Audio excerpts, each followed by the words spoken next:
Our devices, whether it's a phone, laptop or tablet, chances are it contains or at least has access to some pretty sensitive information. Think about it. How do you access your bank? Where are your family photos, your personal messages? What about your work?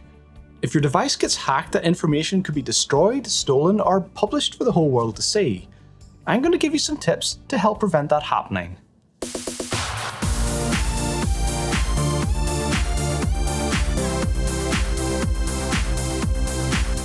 Welcome back to the Pro Tech Show. This video is the second in a series of how to protect yourself from hackers.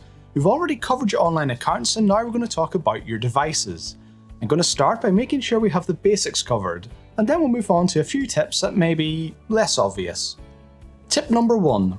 Always use protection. Yeah, you heard me, but I'm talking about antivirus. Anti-malware might be more accurate, but most people don't care about the distinction, so I'm going to stick with the V word for this video. Sounds obvious, right? Well, sometimes it can be the case that the more you know, the lazier you get. Some tech-savvy people will disable their antivirus thinking it slows down their computer, but hey, it doesn't matter because the best antivirus is common sense. That's actually true to a point. Educating yourself will cut down your chances of encountering malware more than any antivirus will. The problem is it doesn't reduce your chances to zero, and once you encounter one, you're now wide open. Even if you only visit trustworthy websites, you can't guarantee that one of those good websites won't get breached themselves and have malware embedded on their site without their knowledge. If it's using a zero-day exploit, there's basically nothing you can do. What if you use your laptop on public Wi-Fi in a coffee shop? Do you trust everyone else's device in that coffee shop? You might think you know better, but do you think all of the other customers know better too? Because if one of them is infected, that malware is going to try and exploit its way onto your computer. I was once sent to help an organisation that was struggling to contain a malware outbreak. They knew how it started. Someone brought an infected laptop back from a foreign trip and plugged it into the network. They knew how it spread. It was exploiting an unpatched vulnerability in a Windows service. They'd patched the vulnerability, disabled the service, and run removal tools on every device in the network, but it just kept reappearing within minutes. Do you want to know why? 2 of the senior IT guys had disabled their antivirus because they knew better. Well, guess what? Their computers got infected, they didn't realise, and because they were also logged on using admin accounts, their computers were sat there installing malware on every device in the network, no exploit required. This was a network with thousands of users. Don't be those guys. You don't need to spend money on this if it's for personal use. A lot of computers come with some nagware trial rubbish installed that harasses you for payment, but it's just not necessary. There's nothing wrong with a paid product, but there are plenty of free options and Windows comes with Defender built right in. It's not about having the best or most expensive product, just use something. If you're running a business though, you probably do want to get your wallet out for centralized management and reporting. Free is all well and good until you've got a growing collection of devices that you need to check are up to date and healthy every single day. That's going to become a waste of time pretty quickly, so you'll want to pay for the automation. And before you say, buy a Mac, know that Mac malware is currently growing at a faster rate than Windows malware.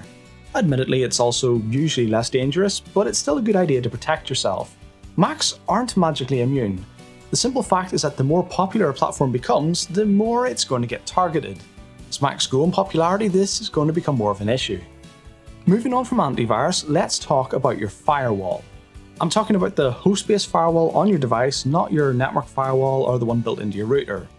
Firewalls get misrepresented a lot on TV, but a basic firewall is not that complicated. Its job is to block network connections to your device unless you've chosen to allow them. As an example, if you want to stream video from your laptop to your TV, your firewall needs to allow the TV to connect to the media on your laptop. But if you go to a coffee shop, the firewall shouldn't allow other customers to connect to your photos or your documents as well. Almost any modern device will come with a firewall enabled by default. The problem with firewalls is much the same as the problem with antivirus. A lot of people turn them off. Sometimes people do this at home to try and work around an issue with a game, but this is actually a much bigger problem in the corporate world than it is for home users. And it's all down to laziness. Here's a typical scenario. An IT admin is rolling out a new application, and for some reason it isn't working. As a troubleshooting step, they disable the firewall on their test computer, and suddenly it works. Right, so now they know the firewall is blocking the application, but firewalls are a network thing and they're an apps person, and they need to get this application rolled out today. They could figure out what configuration is necessary to make the firewall play nice, but that would take too long. so instead they roll out the application anyway and disable everyone's firewall. This is a temporary measure, of course. They'll go back and fix it later. Yeah, right. Any IT pro will tell you that there's no such thing as a temporary fix. Once something's working, focus shifts to the next urgent problem, and the temporary fix becomes kinda permanent. This is how most firewalls I come across get that way. The problem is that when someone does get around to doing something about it, that could be 6 months or a year later. But what about all of the apps that have been deployed since? Did any of them have a problem with the firewall? The issue now is nobody knows because the firewalls were disabled and those apps were never tested with the firewall turned on. This is a situation a lot of IT pros find themselves in. If they enable the firewalls now, they have no idea what might break. Look, the way to avoid this is obvious. Don't take shortcuts. Do it properly the first time. Chances are though that this wasn't your fault, maybe you just inherited it. If you are in that situation, then the best time to tackle it is now. The problem isn't going to go away. The longer you leave it, the worse it gets and the more risk you expose your business to. I've heard some IT pros say that it doesn't matter if firewalls are disabled as long as the device has antivirus installed.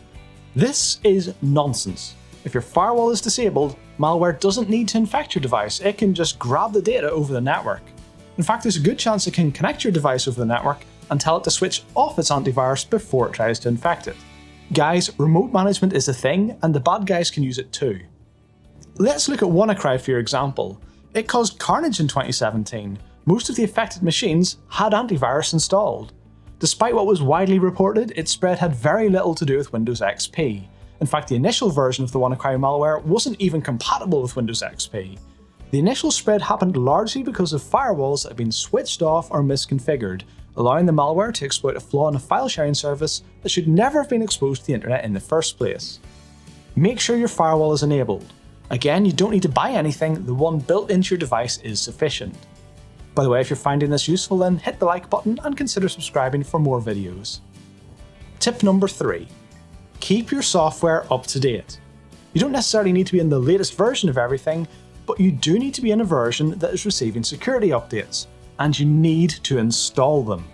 This means your operating system as well as all of your applications. Some of these will prompt you when updates are available as long as you've got the option enabled. Others require a little more manual effort. Every security update has a purpose, a flaw that it fixes. As soon as it gets released, the bad guys are going to analyze the update and try and figure out what flaw it fixed. Then they're going to try and exploit that flaw on any computers that haven't been updated. It's basically an arms race, and you don't want to be the loser. The good news for home users is that it's pretty easy to keep your computer up to date, and I'm going to share something that will help with that. For businesses, well, trying to keep hundreds or thousands of computers up to date is a whole different challenge. But you need to, because if you look at the high-profile hacks that hit the news, they quite often start with out-of-date software.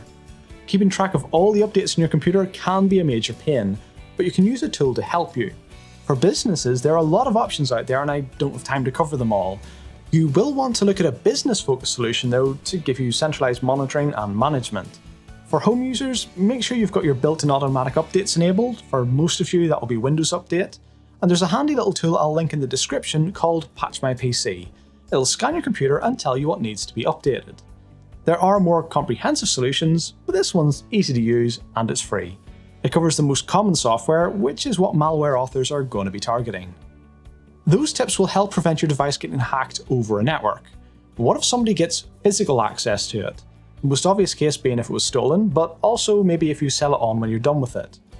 The first thing you need to make sure you're doing is using a login. Whether that be a PIN, password or fingerprint, make sure that somebody can't simply pick up your device and access your data. Maybe don't use one of those pattern unlock things where you swipe over the dots. They're not great. Try it yourself, unlock with a pattern swipe, then switch off the screen and hold your phone up to a window. Chances are you can still see the swipe marks left on the screen. Oops. This might stop a casual thief, but there's a saying in cybersecurity that if a hacker can get physical access to your computer, it's no longer your computer. All the firewalls and passwords in the world mean nothing if I can yank out your hard drive and read it in a different computer, or plug in a USB drive and overwrite your password. There are a few things you can do about this, but the most important one is encryption. If you encrypt your drive, then it is highly unlikely anyone will be able to simply yank it and read your data. There are ways of breaching certain types of encryption, and if you're working on something top secret, you would need to be aware of that, But your average thief, or even your average IT professional, is not going to have the specialist skills or equipment to do that. A lot of consumer devices these days come with support for encryption baked in. If yours has it, turn it on.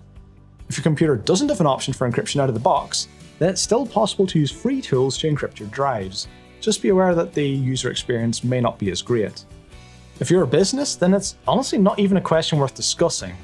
If you have data floating around on unencrypted devices, you may as well just publish that data on the internet yourself. Encrypt it! When you come to sell or dispose of your device, make sure that the data on it has been destroyed. If you're a business with a lot of devices to deal with, then there are companies who will do this for you and certify the destruction. If you're a home user, it's probably going to be up to you. There are so many devices out there that I don't have time to properly cover the options. If it's a phone, you're usually looking for a factory reset option. If it's a computer, then you either want a secure wipe program, or you can physically destroy the drive itself. The correct way to do each of these is going to depend on what kind of drive you have, and whether you want the device to be usable when you're finished. Not all software is appropriate for all types of drive. I've got enough to cover in this video already, so what I'll do is I'll create a follow-up video showing you how to figure out what type of drive you have and how you can wipe it securely. If that video has already gone live by now, I'll pop a card up in this corner. If not, subscribe and turn on notifications to find out when it's up. For now, just be aware that simply deleting the files doesn't actually destroy them, and the data can be easily recovered using readily available tools. Okay, we're nearly there, last bit of advice. Always have a backup. You can take all the precautions you want, something can still go wrong. And if it doesn't, you should have a backup anyway in case your device breaks or gets stolen. A lot of malware these days is what you'd call ransomware. It encrypts your data, then demands money to get it back. Obviously, you'd prefer not to do that. It costs money. If you do pay, there's no guarantee you'll actually get your data back. Even if you're doing well enough that the money isn't an issue, and they do give you all your files back as promised, you've still funded criminals. I'm not here to judge for that. I know it's a difficult situation if it's the only way to get your precious memories back or save your business, but we can all agree that you'd rather not be in that position in the first place. If you have a backup, then you can simply give them the middle finger and restore your own files. But it needs to be a proper backup. A lot of computers get sold to consumers with an included backup program, and a lot of these are a complete sham because they back up your laptop to your laptop. What's the point of that? If your laptop gets trashed, your backup is trashed too. Your backup needs to go to a physically separate device to be worth anything. That could be a USB drive or cloud storage, or for a business it could be an encrypted backup tape that gets collected and stored off-site. The important thing is that it needs to be offline from the computer or network you're backing up. If you can get to the backup from your computer, then the bad guys can destroy the backup from your computer. For a USB drive, this means you unplug it after each backup is complete. For network storage, well, you probably need an extra offline tier as well, or at least some way to make it immutable even to an administrator. Of course, the most secure device in the world is worth nothing if your account itself has been compromised. That's why I made this video up here, which is all about protecting your accounts from hackers. If you've already watched that, then how about watching this video down here instead?